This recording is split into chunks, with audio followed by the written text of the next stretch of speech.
Bismillah ar-Rahman ar-Rahim. Very good morning to you, ladies and gentlemen. I'm so glad to be with you this morning. Actually, we invited you yesterday for a briefing on the latest developments on the ground and, of course, on diplomatic process. Because I came here from Geneva, where we had our first ministerial meeting of Iran E3, and then I had here yesterday lots of useful, important meetings with the foreign ministers of our region, and we discussed about different initiatives and ideas existed for a peaceful settlement of this question. But as all of you know, we suddenly faced with the aggression by American forces to our nuclear facilities. The Islamic Republic of Iran condemns in the strongest terms the United States' brutal military aggression against Iran's peaceful nuclear facilities. It is an outrageous, grave, and unprecedented violation of the fundamental principles of the Charter of the United Nations and international law.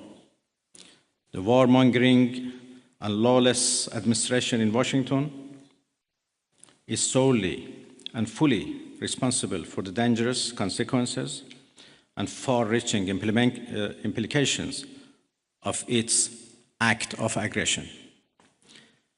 The US military attack on the territorial integrity and national sovereignty of a UN member state carried out with genocidal Israeli regime, carried out in collusion with the genocidal Israeli regime, has once again revealed the extent of the United States' hostility towards the peace-seeking people of Iran, who will never compromise over their independence and sovereignty.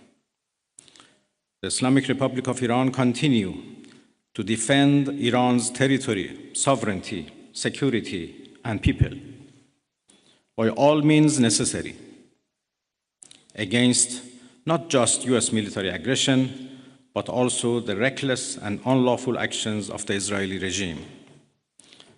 While President Trump was elected on a platform of putting an end to America's costly involvement of forever wars in our part of the world, he has betrayed not only Iran by abusing our commitment to diplomacy, but also deceived his own voters by submitting to the wishes of a wanted war criminal who has grown accustomed to exploiting the lives and wealth of American citizens to further the Israeli regime's objectives.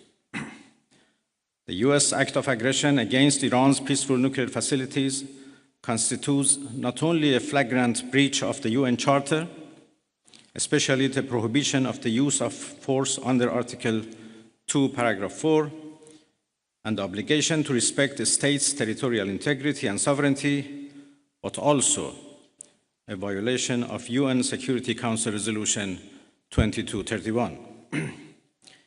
It cannot be emphasized enough how much of a devastating blow that the US, a permanent member of the Security Council, has dealt to the global non-proliferation regime. The Islamic Republic of Iran reminds the United Nations, the Security Council, the UN Secretary General, the International Atomic Energy Agency, and other relevant international bodies of their duty and responsibility to take urgent and decisive action in response to this breach of international law. Silence in the face of such blatant aggression will plunge the world into an unprecedented level of danger and chaos. Humanity has come too far as a species to allow a lawless bully to take us back to the law of the jungle. The Islamic Republic of Iran calls on the Security Council to convene an emergency session to unequivocally condemn the criminal act of aggression by the United States against Iran and to hold the administration in Washington accountable for its violations of fundamental principles of United Nations Charter and of norms of international law. The responsibility of the IAEA and its Director General, who through evident bias in favor of warmongering parties paved the way for the current violence and bloodshed, is now clearer than ever. We call on the IAEA Board of Governors to immediately convene and carry out its legal responsibility in response to the dangerous US attack on Iran's peaceful nuclear facilities, all of which have been under the agency's full safeguards and monitoring. The world must not forget that it was the United States which, in the midst of a process to forge a diplomatic outcome, betrayed diplomacy by supporting the genocidal Israeli regime's launch of an illegal war of aggression on the Iranian nation. Not content with such malign actions, the United States itself has now also opted for a dangerous military operation and aggression against the people of Iran. In doing so, the US administration holds sole and full responsibility for the consequences of its actions, including the Islamic Republic of Iran's right to self-defense under the principles of the United Charter.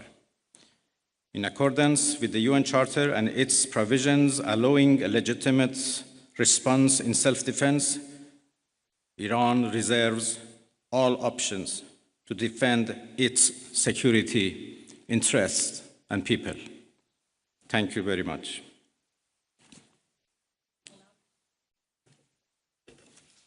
We will now be taking questions. We'd like to start with the Associated Press.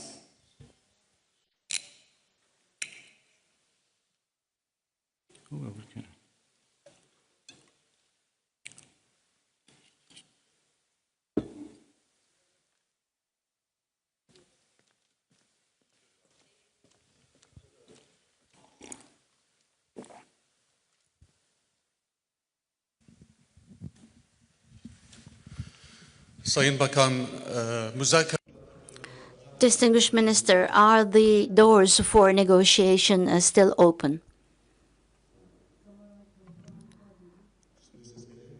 Can you hear me now? Distinguished Minister, the question is